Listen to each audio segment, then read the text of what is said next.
His estimated personal fortune, according to an investigation by the Los Angeles Times, stands at an estimated $200 billion. By this assessment, he dies richer than Bill Gates, Warren Buffett, and Carlos Slim combined. Muammar Gaddafi rivals only John D. Rockefeller and Andrew Carnegie as one of the richest men ever to have lived.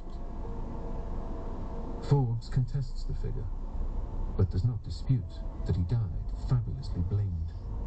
As events unfolded in the beginning of 2011 in Libya, WikiLeaks began to post diplomatic cables originating in the U.S. Embassy in Tripoli in 2008-2009, which evidenced in great detail the rivalry, greed, corruption, and extremism that Libyans in general had long suspected of the Gaddafi family, but that bad behavior had never been documented in this way.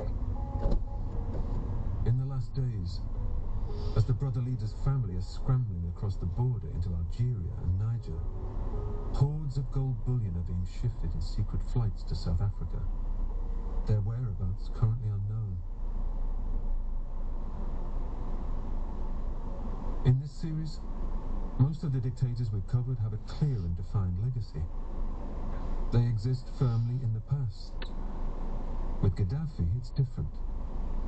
10 years after his death, Libya is still in turmoil, riven by a decade of not one but two civil wars.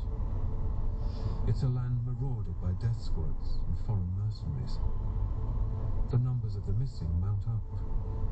Mass graves are still being unearthed. To be honest, I'm not sure Gaddafi has a legacy at this point.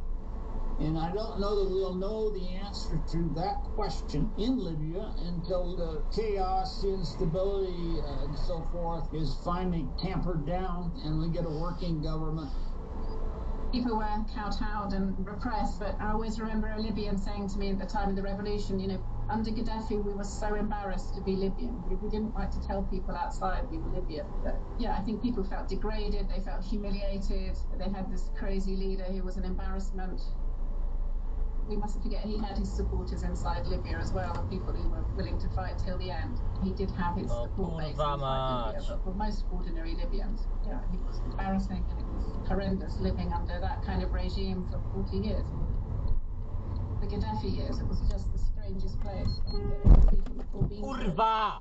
Totally eccentric, totally No, bizarre. kurwa mać! Very difficult to access, very difficult to do research in, so you'd take research trips there, but it was very difficult to talk to anybody once you were there, and the more critical your writing became, the more difficult